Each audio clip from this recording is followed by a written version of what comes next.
Shawn, welcome to the SAINTCON hallway. How's it going today? Good. Thanks for having me. First year at SAINTCON?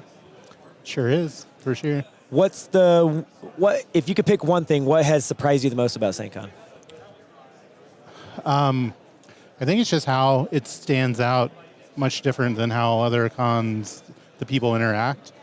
Like, people are here early, people are here late, right? They're very engaging, and it really feels like a different sense of community than I've seen in other cons. Awesome. Is there a particular village that you saw that you got excited about, or maybe he's batting above its weight? I really like the safe cracking one. It was pretty coll. Oh, the vault? Yeah. Did you try that really expensive safe? I did not. I don't even remember the name of it. It's been told me like 6 times. X509 is what I remember, but it's not. I mean, I keep thinking I think it's X09. X09. Drop the 5. X09. Apparently that's a really popular thing, and I'm just not smart enough to know how popular it is. The X509 is a different type of safe. Yeah, exactly. What's this hash on here? Okay. What do you do in your free time? I have 3 kids. So plenty of busy? Right. Yeah, plenty of busy. I like 3D printing. I'm also starting up like a reef aquarium, which is a very invested hobby, apparently. You tying in all the automation to that yet? I have friends that are like do the reefs and they have all these IoT gears adding in things and got a couple of things, yeah. But there's definitely like a price curve to like how much. Well, and it comes with, can I make it simpler, cooler, easier, right? And it all kind of balances out of like how much do you want to spend, right? How much do you want to spend? I don't know. I'm over 1,000 right now. And this is just to get it going. Is this like keep adding some in as it goes, or do you have an upper limit? I don't really have an upper limit. I think I'm pretty steady now. It's just now it's all about. I kind of you gotta let it cycle for 4 months, right? And I'm like 3 months in. So do you have like the pre-tanks, the pre-tanks? No, I have what's called an all-in-one. Okay. So you don't have like what's called a sump. You just put everything in, and there's like a wall, and it's all behind the wall. So it's all hidden. And you have clownfish. I think you showed me a picture of it. I just have 2 fish right now, clowfish and a yellow tang. I gotta wait for more. You were really close to having the Finding Nemo. You could have got the blue one. You got the yellow one. Yeah. Well, and there's a certain order of like what fish to add and when, because they actually contribute to the bacteria in the tank. So that's like all the stuff that I never really considered or knew about. So it's kind of cool to learn that. Awesome. Do you have a handle? Yeah, I go by Drimacus. Okay. Well, actually, I go by Lord Drimacus, but I like to be humble and just go by Drimacus. But there's a story to that. Well, I was going to say, is this assigned, earned, given, other? I came up with it. I burned my first handle. So, and I was just trying to come up with one, and I pulled out a Greek mythology book, and I was looking for something that sounded cool, was unique, that nobody ever heard of before.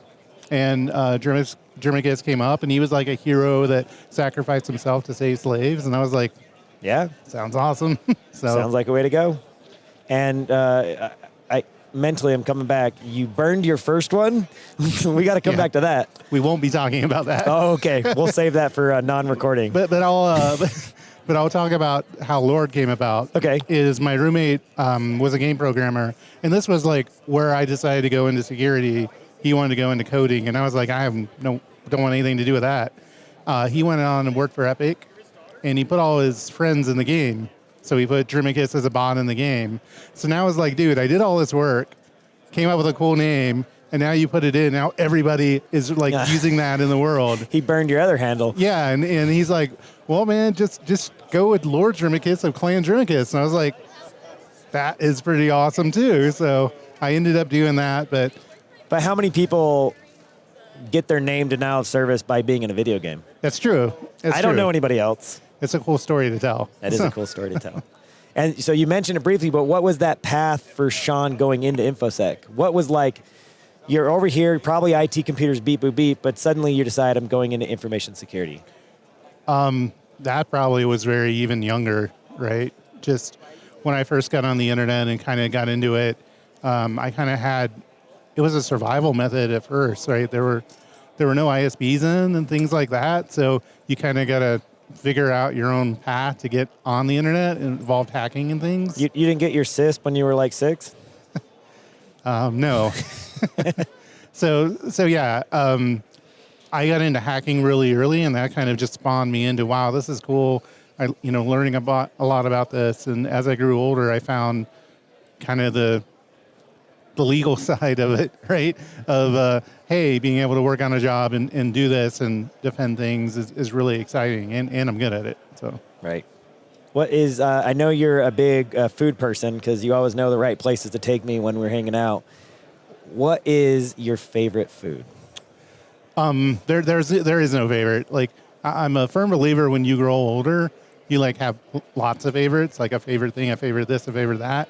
So, what's a staple go-to? You're always happy to eat it. Not of course the night before. I get that, but like, this is what you want. yeah. So at home, like if I ever have a chance, it's always cooking Indian. So I just love the variety of putting it in. You can change minor things, and it comes out drastically different. So not going out to a particular Indian restaurant, but cooking it. Yeah, in general, I cook like 98% of the time at home. Are you a good cook? Yeah. Do your kids think you're a good cook? Oh yeah, definitely. Okay, that's a defining manner because my kids are like, eh. Yeah, they've been texting me like, "We miss your cooking. When are you coming home?" Oh yeah, that's awesome. How much time do you spend cooking? It varies. Every meal, every day, once a day? Yeah, every meal, every day. Right. It varies. Right. Depending on how extensive and how much planning I do. Like sometimes I'll get in these kicks and I'll plan out like the whole week, or I want to do this week. Sometimes I'm like, okay, I need to make something in 30 minutes. Go, right? What does Shawn make in 30 minutes that your kids love? Various things. Like you can do something simple, just like fried rice. You can do a simple vegetarian Indian dish like garbanzo bean curry, right? Stuff like that. You can do pasta, easy in 30 minutes, right? I heard carbonara is really easy. I heard the best way to make fried rice, but you're smarter than me at cooking, so correct me. The best way to make it was to use day-old white rice to start. True. Is that true? Okay. There are cheats. You can put it in the freezer, the fridge to dry it out. So sometimes I'll do that. Seems a bit weird, but you got to do it. Yeah, I was talking to this guy who's running a restaurant, and he's like, we were at another restaurant, and he was like, they don't have to do the rice. I'm like, what do you mean I don't have to do the rice? Tastes good to me. And he's like, they didn't use day-old rice. And I'm like, wait, day-old rice to make the rice? That seems counterintuitive in my head. He's like, no, you need day-old rice to make fried rice. You want it to kind of like evaporate out and kind of harden up, right? Okay. So, yeah, I just never even considered that. When Shawn is done beeping on computers, you're retiring, you're hanging it up, what are you going to go do? What do you want to do? Probably travel. I mean, so I didn't really start traveling until I was very late, like after 21. And then I kind of realized like, wow, I missed an opportunity to go out and do a lot of things where I don't have responsibilities and I don't have a job and I don't have this, right? Now that I have kids, it's much more expensive to travel. So it's kind of like, well, that's probably it. Just explore. And Where's your favorite place you've ever been? it's also different, each one has their own, and that's what I really like is each one you take something away. But if you right now were going to recommend to somebody, this is the place you have to go. They only have enough money to go one place. Where do you tell them they should go? I really liked Costa Rica. Costa Rica. Why is that? Not expensive. There's just so much wildlife going from one city to the other. You see very different things, and they're all in the wild, and you're just like, wow. I'm walking with monkeys. I'm walking with, these things that you would see at a zoo, and it's just all there. Yeah, that does sound awesome. Where's one place that you want to go? Generally Southeast Asia. Okay. So anywhere over there. Yeah, Vietnam, Thailand, Burma. Yeah, that sounds fun. Awesome. I'd love to go to Jordan too. Like growing up, my dad was in amateur radio. So he would talk to all these countries, and I would do research on the countries and find out, oh, wow, this place has all these things.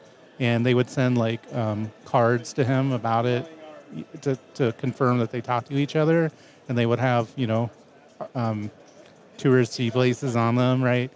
and that just got me really excited. But some of the countries aren't the most friendly to visit, so now kind of like I don't know if I will be able to in my lifetime or not, or how hard they are or what. So, all right, pivoting, you do some community things.